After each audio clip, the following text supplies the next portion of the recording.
സജ്ജനങ്ങളെ, ബുദ്ധിവികാസത്തിന് മന്ത്രത്തിനുള്ള ശക്തി വിവരണാതീതമാണ്. ആദിഗുരുവായ ദക്ഷിണാമൂർത്തിയെ സ്തുതിക്കുന്ന മന്ത്രം ഭക്തിയോടെ ജപിക്കുന്നത് അഭീഷ്ട ഫലദായകമാണ്. ബോധിവൃക്ഷച്ചുവട്ടിൽ സനകൻ, സനാതനൻ, സനന്ദനൻ, സനൽകുമാരൻ എന്നിവർക്ക് ദക്ഷിണാമൂർത്തി രൂപത്തിൽ ദേവൻ ജ്ഞാനബോധം ചെയ്യുന്നു. ഭഗവാൻ ശ്രീ പരമശിവന്റെ മൂർത്തിഭാവമാണ് ശ്രീ ദക്ഷിണാമൂർത്തി. പേരാലിൻ്റെ ചുവട്ടിൽ തെക്കോട്ട് തിരിഞ്ഞ് ചിന്മന്ത്രാഗീതവനായിരിക്കുന്ന ശ്രീ ദക്ഷിണാമൂർത്തിയുടെ സമീപം തത്വജിജ്ഞാസുക്കളായ മുനിമാറിയിരിക്കുന്നു. ശ്രീ ദക്ഷിണാമൂർത്തിയുടെ ചിന്മുദ്ര മഹർഷിമാരുടെ എല്ലാ സംശയങ്ങളും ഇല്ലാതാക്കുന്നതിന് സമർത്ഥമാണത്രേ. ദക്ഷിണൻ എന്ന പദത്തിന് അനുകൂലൻ എന്ന അർത്ഥമുണ്ട്. അനുകൂല ഭാവത്തിൽ, അനുഗ്രഹ തൽപരഭാവത്തിൽ സ്ഥിതി ചെയ്യുന്നവനെന്ന് ശ്രീ ദക്ഷിണാമൂർത്തി എന്ന പദത്തിന് അർത്ഥം കൽപ്പിക്കാം. സ്ത്രീ വിയോഗം മൂലം തപസ്സനുഷ്ഠിച്ച ശ്രീ പരമശിവന്റെ മൂർത്തിഭേദമാണ് ശ്രീ ദക്ഷിണാമൂർത്തി എന്നാണ് പറയപ്പെടുന്നത്. വേദാന്ത തത്വം മുനിമാർക്ക് ഉപദേശിക്കുന്നതിന് ഈ സന്ദർഭം പ്രയോജനപ്രദമായി ഏതു സംശയവുമായി എത്തുന്ന മുനിമാർക്കും ശ്രീ ദക്ഷിണാമൂർത്തിയുടെ സാമീപ്യത്തിൽ തന്നെ സംശയ നിവാരണമുണ്ടാകുന്നു. ഗുരുവിൻ്റെ മൗനം വ്യാഖ്യാനമായിത്തീരുന്ന ശിഷ്യർക്ക് അനുഭവപ്പെടുന്നു. ശ്രീ പരമശിവനെ ഗുരുവായി സ്വീകരിക്കുന്ന മൂർത്തിഭേദമാണിത്. മൗനരൂപമായ വ്യാഖ്യാനത്താൽ ശിഷ്യൻ സംശയനിവൃത്തി നേടി നിർമ്മല ചിത്തരായിത്തീരുന്നു. ബ്രഹ്മജ്ഞാനത്തെ സൂചിപ്പിക്കുന്ന അഭയമുദ്രയാണ് ദക്ഷിണാമൂർത്തിയുടെ ചിന്മുദ്ര. ജപമാല കയ്യിലുണ്ട്.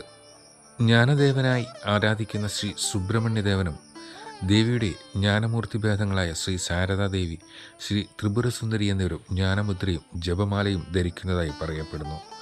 ശ്രീ മഹേശൻ, ശ്രീ മഹായോഗി, ശ്രീ പശുപതി തുടങ്ങിയ ശ്രീ പരമശിവ തത്വഭേദങ്ങളും ശ്രീ ദക്ഷിണാമൂർത്തി ഭേദത്തിന് സമാനമായ തത്വം ഉൾക്കൊള്ളുന്നു. ദക്ഷിണാമൂർത്തി തന്നെ വ്യാഖ്യാനം, ജ്ഞാനം, യോഗം, വീണാധരം എന്നീ 4 രീതികളിലുണ്ട്. ഈ മൂർത്തിഭേദങ്ങൾക്ക് അതിനനുസരിച്ച് ധ്യാനവും ധ്യാനത്തിനനുസരിച്ച് വിഗ്രഹവും വ്യത്യസ്തമായിരിക്കും. ശിവക്ഷേത്രങ്ങളിൽ ചിലത് ശ്രീ ദക്ഷിണാമൂർത്തി ക്ഷേത്രമാണ്. ചൊവ്വര ചിദംബരേശ്വരം ശിവക്ഷേത്രത്തിലെ മൂർത്തി ശ്രീ ദക്ഷിണാമൂർത്തിയാണെന്ന് പ്രസിദ്ധിയുണ്ട്. വൈക്കം ശിവക്ഷേത്രത്തിലെ മൂർത്തിക്ക് രാവിലെ ശ്രീ ദക്ഷിണാമൂർത്തി ഭാവമാണ്. മലപ്പുറം ജില്ലയിൽ എടപ്പാളിനടുത്തുള്ള ശുഗപുരത്തുള്ള ശ്രീ ദക്ഷിണാമൂർത്തി ക്ഷേത്രം പ്രസിദ്ധമാണ്. വേദാന്ത സദസ്സിലും വിദ്യാരംഭ സന്ദർഭത്തിലും ശ്രീ ദക്ഷിണാമൂർത്തിയെ സ്മരിക്കുക പതിവാണ്. ദക്ഷിണാമൂർത്തി ഉപനിഷത്ത്, ദക്ഷിണാമൂർത്തി സ്തവം തുടങ്ങി അനേകം കൃതികളിൽ ശ്രീ ദക്ഷിണാമൂർത്തിയുടെ വർണ്ണന കാണാം. ശ്രീ ദക്ഷിണാമൂർത്തിയെ പ്രകീർത്തിക്കുന്ന അനേകം സ്തോത്ര കാവ്യങ്ങളുമുണ്ട്. ശ്രീ ശങ്കരാചാര്യരുടെ ദക്ഷിണാമൂർത്തി സ്തവമാണ് ഇവയിൽ തന്നെ പ്രമുഖം. ശിവതത്വത്തെപ്പറ്റി ജിജ്ഞാസുക്കളായ മുനിമാർക്ക് ശ്രീ മാർക്കണ്ഡേയ മുനി ഉപദേശിക്കുന്നതാണ് ദക്ഷിണാമൂർത്തി ഉപനിഷത്ത്. യാതൊന്നുകൊണ്ടാണോ ദക്ഷിണമുഖൻ എന്ന പേരുള്ള ശ്രീ പരമശിവൻ ദൃഷ്ടിഗോചരനായി ഭവിക്കുന്നത്, അതാണ് പരമരഹസ്യമായ ശിവതത്വജ്ഞാനം എന്ന മുഖവരിയുടെയാണ് മാർക്കണ്ഡേയമുനിയുടെ ഉപദേശം. ശ്രീ ദക്ഷിണാമൂർത്തിയെ ധ്യാനിക്കുന്നതിന് ചൊല്ലേണ്ട അനേകം മന്ത്രങ്ങളും അവയുടെ ഋഷിഛന്ദസ്, ദേവത എന്നിവയും ഓരോ മന്ത്രത്തോടൊപ്പം ചൊല്ലേണ്ട ധ്യാനവും ഈ ഉപനിഷത്തിൽ വർണ്ണിക്കുന്നുണ്ട്. അഭയമുദ്ര, ജ്ഞാനമുദ്ര, പുസ്തകം, അഗ്നി, സർപ്പങ്ങൾ എന്നിവയാൽ ശോഭിക്കുന്ന കൈകളോട് കൂടിയവനും പ്രസന്നവദനനും മുത്തുമാലണിഞ്ഞവനും ചന്ദ്രക്കലയാൽ ശോഭിക്കുന്ന ഉജ്ജ്വലമായ കിരീടത്തോടു കൂടിയവനും അജ്ഞാനനാശകനും ആദിപുരുഷനും ഓങ്കാരപ്പൊരുളും പാർവതീപതിയും വടവൃക്ഷച്ചുവട്ടിൽ സ്ഥിതി ചെയ്യുന്നവനും എല്ലാവർക്കും ഗുരുവുമായ ദേവനെ അഭീഷ്ടസിദ്ധിക്കായി ഞാൻ ധ്യാനിക്കുന്നു.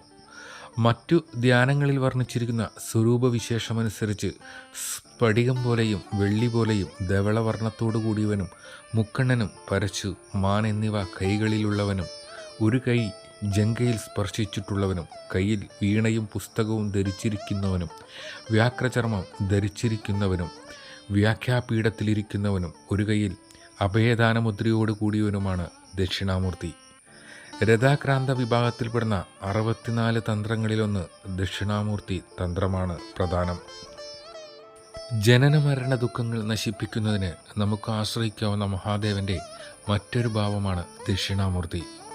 അരയാൽ വൃക്ഷത്തിൻ്റെ ചുവട്ടിൽ കെട്ടിയിരിക്കുന്ന ആൽത്തറയിൽ ഭൂമിയിലിരുന്ന് അവിടെ കൂടിയിരിക്കുന്ന എല്ലാ മുനിമാർക്കും പരമജ്ഞാനം ഉപദേശിക്കുന്ന 3 ലോകങ്ങൾക്കും പരമാചാര്യനായ ജനനമരണ ദുഃഖത്തെ നശിപ്പിക്കുന്നതിന് സമർത്ഥനായ ദക്ഷിണാമൂർത്തിയെ നമസ്കരിക്കുന്നു.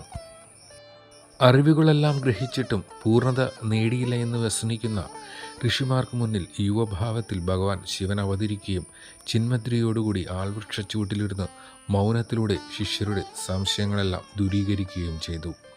ഭഗവാന്റെ ചിന്മുദ്ര ബ്രഹ്മജ്ഞാനത്തെ സൂചിപ്പിക്കുന്നു. സതീവിയോഗത്താൽ തപസ്സനുഷ്ഠിച്ച ശിവഭഗവാന്റെ മൂർത്തിഭേദമാണ് ദക്ഷിണാമൂർത്തി. ഭക്തർക്കെല്ലാം സർവജ്ഞാനം ചൊരിയുന്ന ദക്ഷിണാമൂർത്തിയെ സങ്കല്പിച്ചുകൊണ്ടുള്ള ഗുരുപൂജ അത്യുത്തമമാണ്. ബ്രഹ്മമുഹൂർത്തത്തിൽ ഭഗവാന്റെ മൂലമന്ത്രം 108 തവണ ജപിക്കുന്നത് ഓർമ്മശക്തി നിലനിർത്തും. ശിവക്ഷേത്രങ്ങളെ ശ്രീകോവിലിന് തെക്കുവശത്തായി കാണുന്ന വാതിലിനുള്ളിൽ തെക്ക് അഭിമുഖമായി ദക്ഷിണാമൂർത്തിയുടെ വിഗ്രഹം ഉണ്ടായിരിക്കും. ചിലയിടങ്ങളിൽ ഒപ്പം ഗണപതിയുടെ വിഗ്രഹവും ഉണ്ടായിരിക്കും. ദക്ഷിണാമൂർത്തി സ്തുതി അർത്ഥം മനസ്സിലാക്കി ജപിക്കുന്നത് സർവകാര്യ വിജയത്തിന് സഹായകമാണ്. ഗുരുവേ സർവലോകാനാം ഭിഷജേ ഭവരോഗീണാം നിധയേ സർവവിദ്യാനാം ദക്ഷിണാമൂർത്തയേ നമഃ. സർവലോകത്തിന് ഗുരുവും രോഗങ്ങളെല്ലാം മാറ്റിത്തരുന്ന വൈദ്യനും സർവവിദ്യകൾക്ക് അധിപനും തെക്കോട്ട് ദർശനമായിരുന്ന് ജ്ഞാനം പ്രദാനം ചെയ്യുന്നവനുമായ ഭഗവാനെ ഞാൻ നമിക്കുന്നു. ഹൈന്ദവ വിശ്വാസവുമായി ബന്ധപ്പെട്ട ചെറിയ ചെറിയ അറിവുകളുമായി നിങ്ങളിലേക്ക് എത്തുന്ന രുദ്രവീണ എന്ന ഈ ചെറിയ ചാനലിനെ പിന്തുടരാൻ മറക്കില്ലല്ലോ.